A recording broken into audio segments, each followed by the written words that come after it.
Hello, I'm Andrea Russo, President of the Heart Rhythm Society. As my year serving you as president comes to a close, I now reflect upon this experience and what I have learned.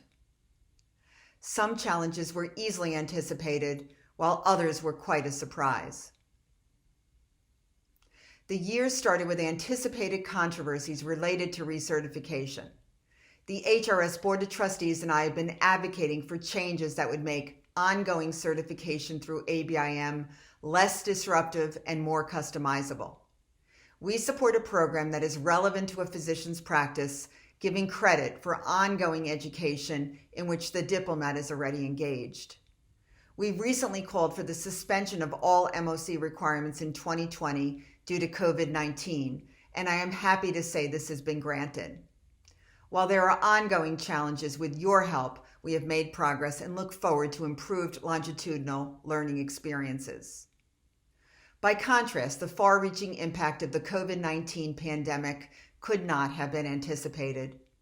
To help answer the many unknown questions and address new challenges, HRS created the COVID-19 Rapid Response Task Force and the Challenges and Solutions website, which includes the latest recommendations and information developed and curated by HRS members to help you stay informed and plan during the crisis.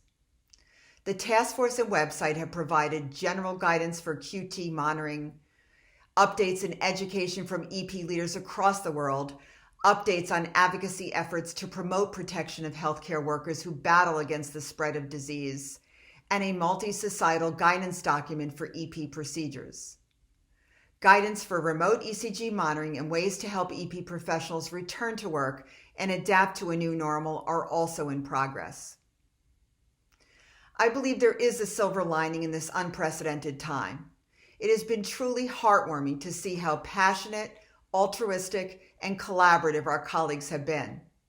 They have demonstrated an exceptional willingness to share information and help others on the front line.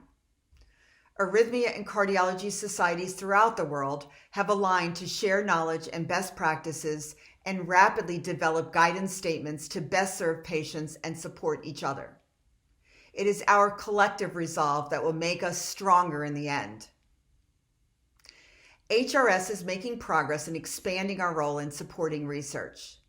To better engage our early and established career researchers and promote mentorship, we established an online research community. We have also set up a registry task force to further examine potential role of registries within the society, and we initiated discussions with the FDA and colleagues to help establish a research collaboratory.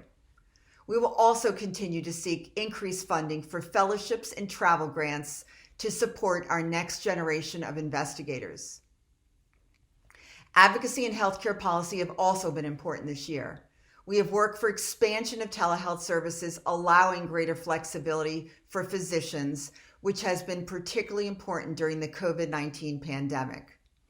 Responding to efforts by HRS and other societies, the Centers for Medicare and Medicaid Services just announced an increase in payments for audio-only phone visits to match payments for similar outpatient visits.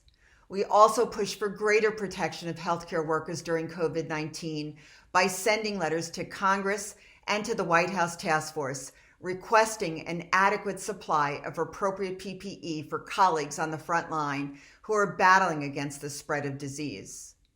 In addition, we made progress with suspending any reduction in Medicare reimbursement for remote monitoring during the public health emergency.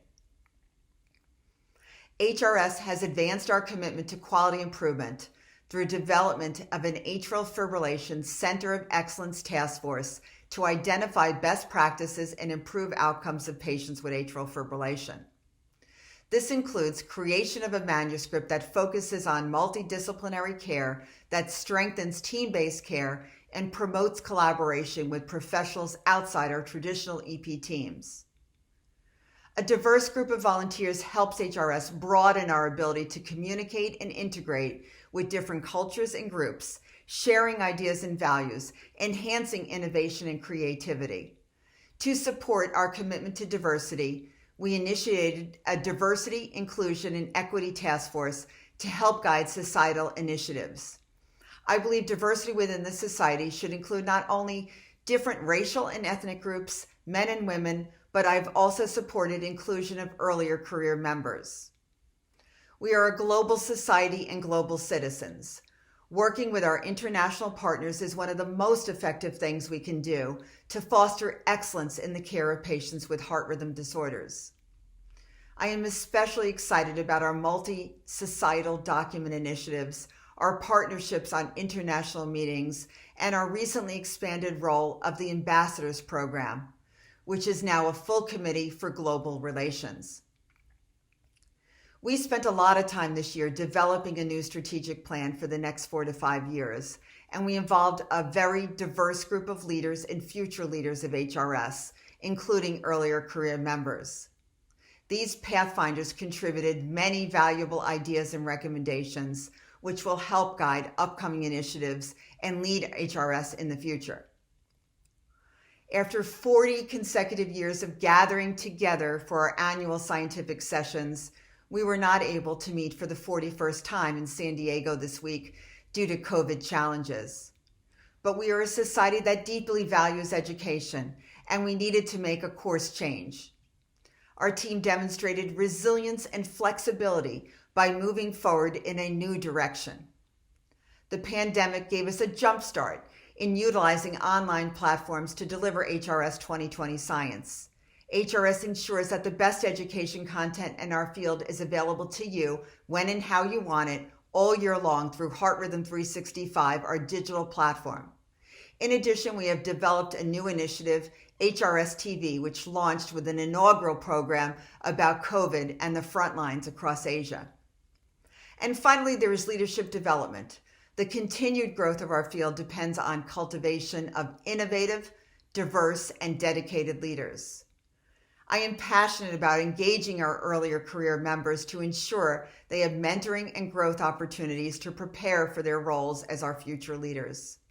This year, we initiated 2 new leadership development programs, HRS Leadership and Education for Allied Professionals, or LEAP, and the Growth and Leadership Opportunity for Women in Electrophysiology, GLOW. I would like to thank our amazing CEO, Pat Blake, who has helped guide me throughout the year, and all of the incredibly dedicated HRS staff, executive committee, and board of trustees who have been invaluable in helping me navigate through some challenging but rewarding times. Most of all, I would like to thank my husband, Kevin Caputo, who stood by me and took on many additional responsibilities in my absence while traveling or performing work related to my second job as HRS president. I would also like to thank my son, Nicholas, who has been incredibly understanding and supportive while I was away from home, also taking on additional responsibilities in the care of our second son, a yellow lab.